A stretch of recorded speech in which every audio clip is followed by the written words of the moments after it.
언젠가 파니니와 G선상의 아리아에 얽힌 이야기를 본 적이 있습니다. 니콜로 파니니라고 하는 사람은 19세기 이탈리아 출신의 아주 천재적인 바이올린 연주자였습니다. 그런데 그 천재적인 연주는 언제나 많은 음악가들에게 영감을 주었는데, 우리가 잘 알고 있는 쇼팽이라든지 슈만 또는 리스트, 브람스와 같은 음악가들이 이 사람의 연주를 통해서 참 많은 영감을 얻었다고 합니다. 그런데 한 번은 이 파가니니라고 하는 사람이 프랑스에서 연주를 하는데 수많은 사람들이 그의 연주를 보기 위해서 참석하게 되었습니다. 연주가 한참 이어지는데 정말 그의 천재적인 연주 가운데서 많은 사람들이 큰 감명을 받고 있었습니다. 그런데 연주 중간에 그만 그가 연주하던 바이올린의 줄 하나가 끊어지고 말았던 것입니다. 그것을 보고 있던 관객들은 어떻게 하나? 라고 하며 당황함을 감출 수가 없었습니다. 그러나 이 천재적인 연주가였던 파가니니는 남아있는 세 줄을 가지고 여전히 그는 연주를 이어갔습니다. 연주가 계속해서 진행되고 있는데, 그런데 또 얼마 있지 않아서 또 하나의 줄이 끊어지고 말았습니다. 바이올린 줄이 모두가 4개인데 그 4개 가운데 2개가 끊어졌던 것이었습니다. 웬만한 연주였다면 아마 연주를 더 이상 이어갈 수가 없었을 것입니다. 그렇지만 이 파가니니는 남아있는 그 2줄을 가지고 계속해서 연주를 했습니다. 얼마 지나지 않아서 또 하나의 줄이 끊어지고 말았습니다. 4개의 줄 가운데 3개가 끊어지고 마지막 1개의 줄밖에 남지 않았던 것입니다. 그때 이 파가니니는 남아있는 그 한 줄을 가지고 연주를 하는데 바로 G선상의 아리아라고 하는 그 곡을 연주하면서 그 연주를 마무리했다고 합니다. 4개의 줄 가운데 3개가 끊어지고, 그리고 바이올린 줄 가운데서 가장 낮은 음을 내는 G줄 하나만을 가지고 그 연주를 무사히 마쳤던 것이었습니다. 천재적인 바이올린 연주가였던 파가니니라는 사람이 얽힌 한 일화를 소개한 내용이었습니다. 우리가 살아가다가 보면 파가니니의 이 바이올린처럼 뜻하지 않은 순간에 끊어진 줄로 인해서 내가 이 연주를 무사히 마칠 수 있을까라고 하는 그러한 생각이 드는 경우가 있습니다. 그리고 어떤 순간에는 이제는 정말 할 수가 없을 것 같은 그러한 생각이 들 때도 있습니다. 기쁨의 줄이 끊어지고 감사의 줄이 끊어지고 도무지 내 인생의 연주를 해나갈 수 없을 것 같은 그러한 순간이 찾아올 수 있습니다. 그러나 바로 그 순간 하나님께서는 한 줄밖에 남지 않은 우리의 인생에 찾아오셔서 물으십니다.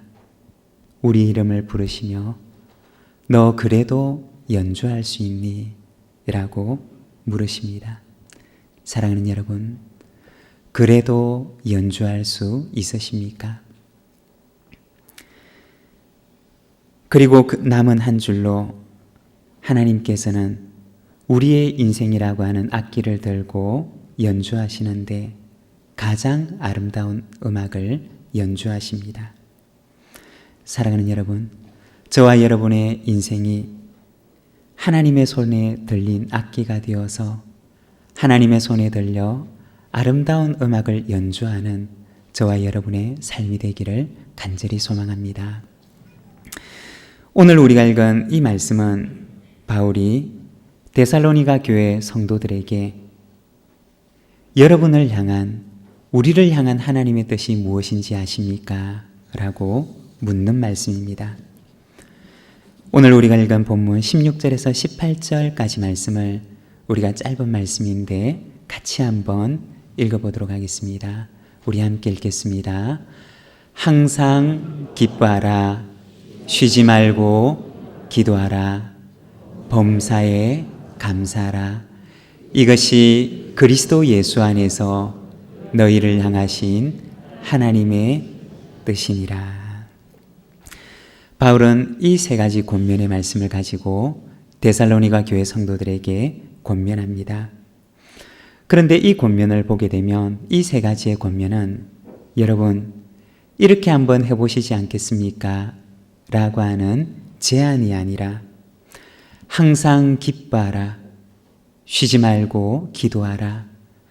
범사에 감사하라고 하는 세 개의 명령으로 되어 있는 것을 우리는 보게 됩니다. 그리고 말하기를 이것이 바로 여러분을 향한 하나님의 뜻입니다. 라고 이야기를 합니다. 바울은 데살로니가 교회 성도들에게 하나님의 뜻을 보여주고 그리고 하나님의 그 뜻에 순종하는 삶을 요구하는 것입니다. 사랑하는 여러분, 기쁨과 기도와 감사의 삶은 우리를 향한 하나님의 뜻이며 우리를 향한 하나님의 명령입니다. 오늘 우리가 이 짧은 시간을 통해서 하나님의 뜻에 따른 삶, 이 세 가지 명령의 의미를 우리가 같이 한번 나누면서 우리가 주님의 말씀을 묵상하고 그리고 이 한 주간 우리가 하나님의 뜻에 순종하는 삶을 살아가는 우리 모든 믿음의 가족들이 되시기를 바랍니다. 먼저 첫 번째 명령은 기쁨의 삶을 향한 명령입니다. 16절의 말씀을 보면 항상 기뻐하라고 말씀합니다. 바울은 하나님의 뜻을 담아서 데살로니가 교회 성도들에게 말하기를 항상 기뻐하라고 이야기를 합니다. 이 항상이라고 하는 말은 언제나 바로 시간을 말하는 것입니다. 사랑하는 여러분, 여러분은 항상 기뻐하실 수가 있으십니까? 4개의 줄로 연주를 하다가 줄 하나가 끊어져도 여러분은 기뻐할 수가 있으십니까? 언젠가 어느 목사님의 간증을 들은 적이 있습니다. 결혼을 하고 난 뒤에 오랫동안 아이를 갖지 못하게 되었다가 오랜 시간이 지나서 아이를 가지게 되었습니다. 얼마나 기쁘겠습니까? 그런데 그렇게 기다리는 아이를 가지게 되었는데 뜻하지 않은 일로 인해서 오래 기다렸던 그 아이를 잃게 되었습니다. 세상을 모두 잃은 것 같은 낙심과 슬픔에 사로잡혀 있는데 얼마 뒤에 건강하시던 아버지께서 갑자기 돌아가시게 되었습니다. 세상에서 가장 의지했던 사람, 세상에서 가장 기쁨이 되었던 두 사람을, 아이와 아버지를 하루아침에 모두 잃게 된 것이었습니다. 아버지의 장례를 마치고 왔는데 그 목사님의 어머니께서 하얀 상복을 벗지 않고 춤을 추시더랍니다. 그리고 춤을 추면서 말씀하시기를 하나님, 좋은 일이 있을 줄 믿습니다. 좋은 일이 있을 줄 믿습니다. 라고 말씀하시며 그 상복을 벗지 않고 춤을 추시더랍니다. 의지할 수 있는 줄이 끊어져 버리고 춤출 수 없는 상황 가운데 춤을 추면서 하나님, 좋은 일이 있을 줄 믿습니다. 좋은 일이 있을 줄 믿습니다. 라고 기도하며 그렇게 춤을 추시더랍니다. 사랑하는 여러분, 4줄로 연주를 하다가 연주하는 줄 하나가 끊어지고 그리고 또 하나가 끊어졌는데도 그래도 기뻐하실 수가 있으십니까? 바울은 데살로니가 교회 성도들에게 편지하기를 여러분 항상 기뻐하십시오. 그것이 바로 여러분을 향한 하나님의 뜻입니다. 라고 이야기를 합니다. 그런 순간에도 기뻐할 수 있는 이유가 무엇이냐? 그것은 바로 하나님께서 우리의 인생의 연주자가 되시기 때문입니다. 마지막 남은 그 하나의 줄을 가지고서도 최고의 음악을 연주하시는 분이 우리 하나님이시기 때문에, 그래서 우리는 그 순간에도 기뻐할 수가 있는 것입니다. 사랑하는 여러분, 우리의 인생 가운데 의지하는 줄 하나가 끊어졌다 할지라도 낙심하거나 실망하지 마시기를 바랍니다. 왜냐하면 하나님은 우리의 인생의 연주자가 되시기 때문입니다. 하나님은 우리의 인생의 연주자가 되시는데 가장 최고의 연주자가 되시기 때문입니다.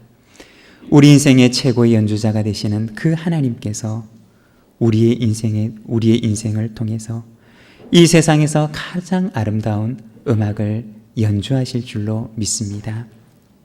그리고 두 번째는 기도의 삶을 향한 명령입니다. 17절의 말씀을 보게 되면 쉬지 말고 기도하라고 얘기를 합니다. 이 쉬지 말고라고 하는 말은 지속성을 의미합니다. 쉬지 말고라고 하는 말은 정기적으로 혹은 자주 혹은 끈질게라고 하는 것을 의미합니다.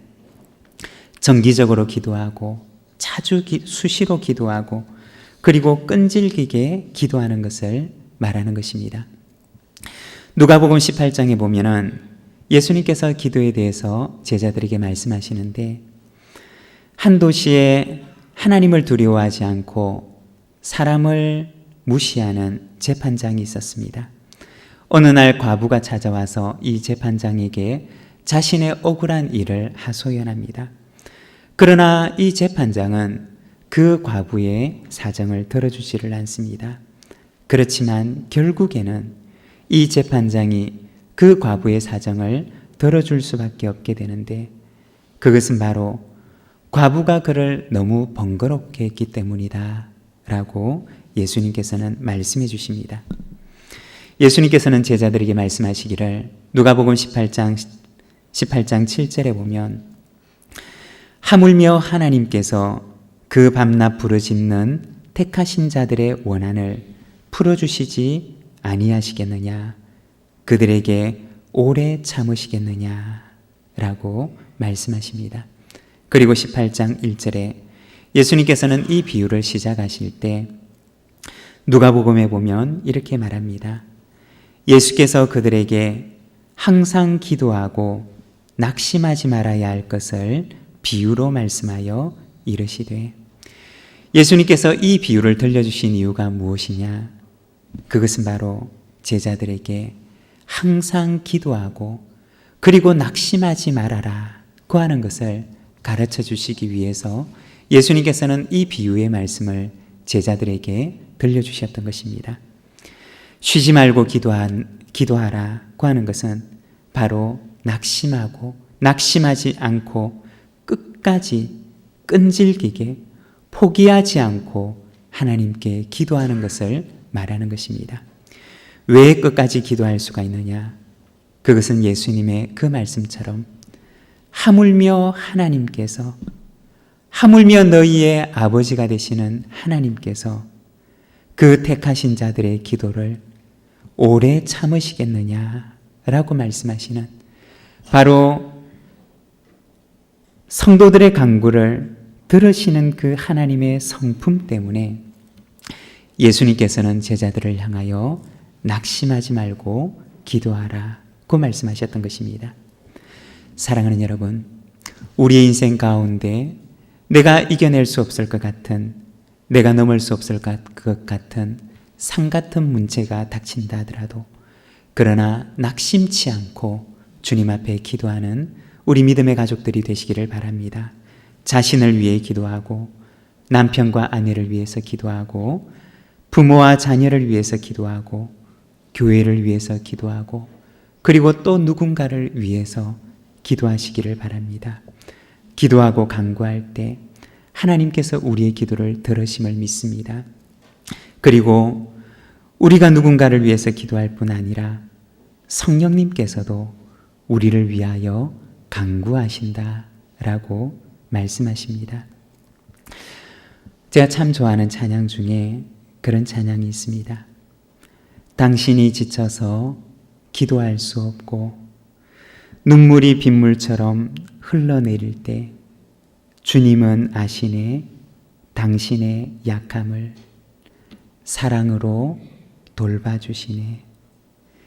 누군가 널 위하여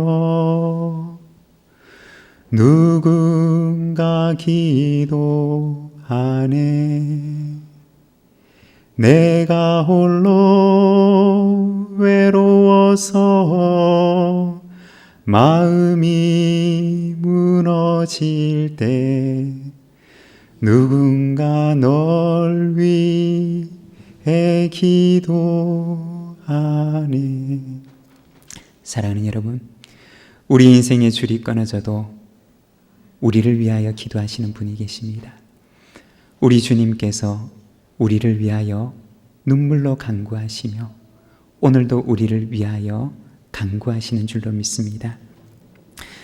나를 위해 기도하고 남편과 아내를 위해 기도하고 부모와 자녀를 위해 기도하고 교회를 위하여 기도하고 우리의 기도가 필요한 그 누군가를 위하여 기도하는 우리 모든 믿음의 가족들이 되시기를 바랍니다. 그리고 마지막 세 번째는 감사의 삶을 향한 명령입니다.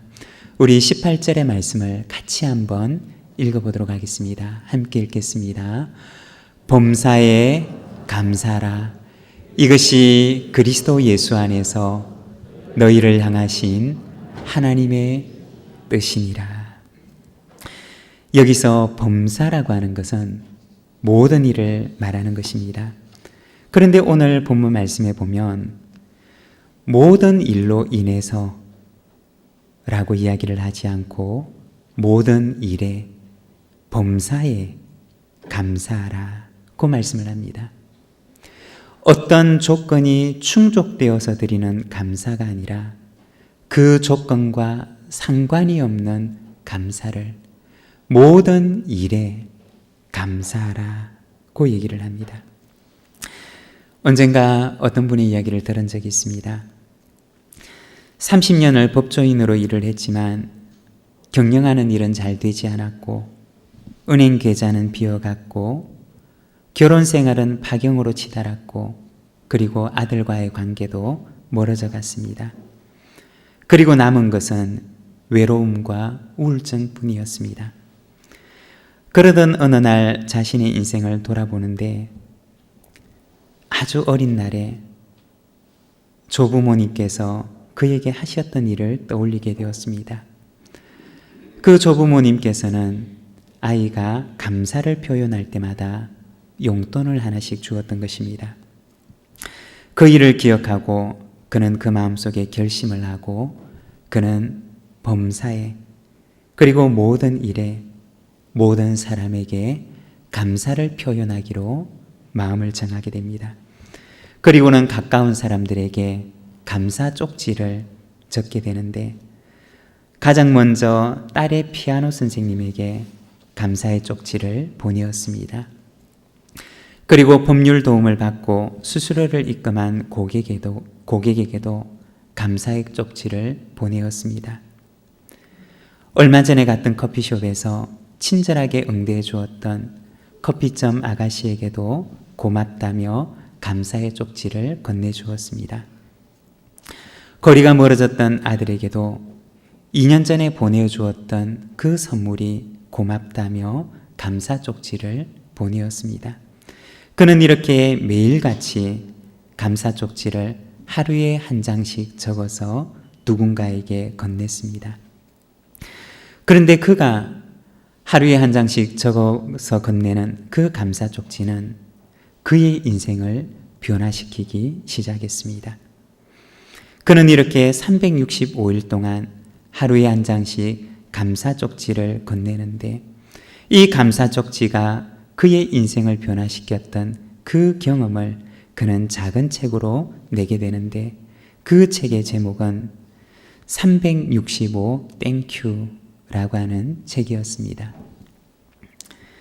언젠가 어떤 분의 글을 보았는데 삼류 인생은 탓하고 원망하고 핑계거리를 찾고 이류 인생은 무조건 참고 살고 일류 인생은 감사한다 라고 하는 글을 보았습니다.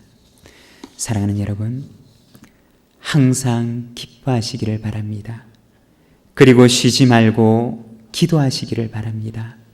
그리고 모든 일에 모든 사람에게 감사하시기를 바랍니다. 365일 하나님을 향해서, 가족을 향해서, 그리고 누군가 이웃을 향해서 땡큐를 전하는 삶을 살아가시기를 바랍니다. 감사하면 우리의 인생이 바뀝니다. 감사하면 남편이 바뀌고, 감사하면 아내가 바뀌고, 감사하면 자녀가 바뀌고, 감사하면 우리의 가정이 바뀝니다.